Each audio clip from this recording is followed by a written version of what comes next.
Yo, what is going on, guys? And welcome back to the Journey Podcast. In today's episode, we are going to talk about focus and entrepreneurship. Um, there's a couple instances that happened this week that made me think about the topic. And then there's also a lot of personal research that I've been doing and personal growth that I've been doing about focus. And, I will share with you some of the examples that I experienced this week that made me come up with this topic. And then I'll give you guys the value that I so promise. For one, I'm hopping on a call with a potential trainer who is looking to work with PTBI and join our program to start his coaching business. But I know that he has some other operations. He's got, some other businesses as well. And he's also got another job too. And so he's already spread pretty thin. And I don't think people realize, the opportunity cost that happens when you actually are doing too much. So one quote that I remember that always stands with me is that, successful people, it's not about uh, the opportunity that they have. Successful people just have really good opportunity selection, right? So it's not that unsuccessful people don't have opportunity. Unsuccessful people actually do have the equal and same amount of opportunity as successful people, but successful people know how to select opportunity and just choose one. And for example, this person had three businesses, and he was talking to me about getting started with three businesses. And I didn't say this to him, but in my head, this is what I thought. If you give an equal amount of attention to all three businesses, what's going to happen is any one of those three businesses is only going to be 33% of its full potential, right? And if you are in a competitive marketplace, there are going to be other people out there that are giving their business 100%. And guess what they're going to do? They're going to absolutely crush you, right? Because you're only running at 33%, and your customers are going to say, well, why would I go for this business that's only 33% good when I can go to this other business that's 100% good, right? The other thing is that if, let's say that he gives one business a little bit more attention than the others, let's say he gives one business 50% attention, well, that only leaves 25% for the other two businesses. And so that one business is doing better, but it's still only at 50%. If you're in a competitive marketplace and someone's crushing you at 100%, they're going to dominate the space, right? And let's say they bump it up even more, 75%. So now there's only 25% left between the other two. Well, then there's no point in even having the other two because they're only like, what, 12.5% good. You have to be all in. If you're going to be in a competitive marketplace, you have to have one offer and you have to be all in on one idea, because for every minute that you spend thinking about one opportunity, you're actually taking it away from the other opportunity.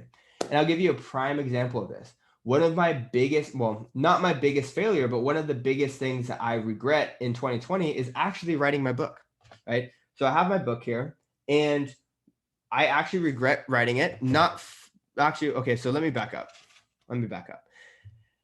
When it comes to focus and growth for my PTBI program, this was actually a bad idea.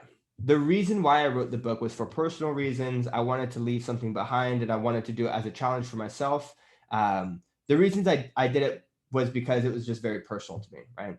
But I didn't write a book hoping to become a best-selling author or actually wanting to make a lot of money. I actually lost money putting this book together, but that wasn't the goal. The goal was for fulfillment and like personal reasons. But let's just say hypothetically, if I were to go all in on this book and go all in on the business, I would have, created marketing campaigns. I would have created more content on Instagram. I would have gotten on podcasts to share about it. I would have been talking about it more in my stories.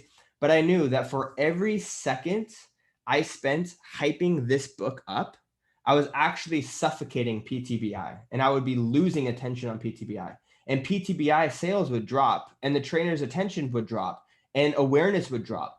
And so that I knew that if I wanted PTBI to be my one successful thing, I had to drop this and focus on PTBI, because I cannot give both 50%. If I give both 50%, then this is only going to be half as good as what it could be, and PTBI is going to get crushed by other competitors, right?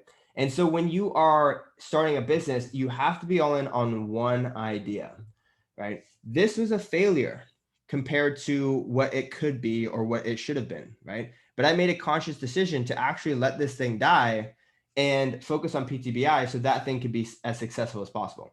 Now, this is going to be around forever. This will be handed down to my grandkids. This is actually something that I wanted as a legacy piece to pass down to my grandkids. I actually don't really care about like sales or anything like that. If you guys want to read it, you absolutely can. But PTBI is the main thing I'm focusing on. And, I've just been seeing a lot of people stressed out, or not stressed out, stretched out, not stressed out, stretched out, spread too thin. And they wonder, why they aren't getting traction or why they aren't getting anywhere in their business. So they find themselves getting to a certain level of success, but never breaking past that plateau is because you're too distracted to be able to break through that plateau.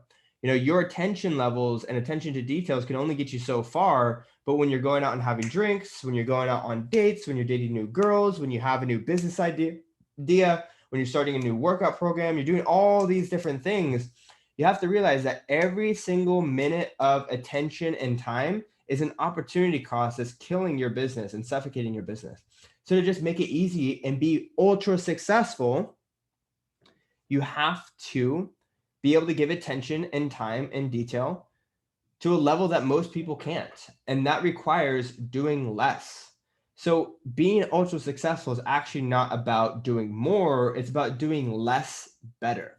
So that's what I have for you guys this week. Focus is, the key or an ingredient to success. You guys know I'm all about the recipe to success, not the key to success. But hope that resonated with you guys, and we'll chat soon. Peace.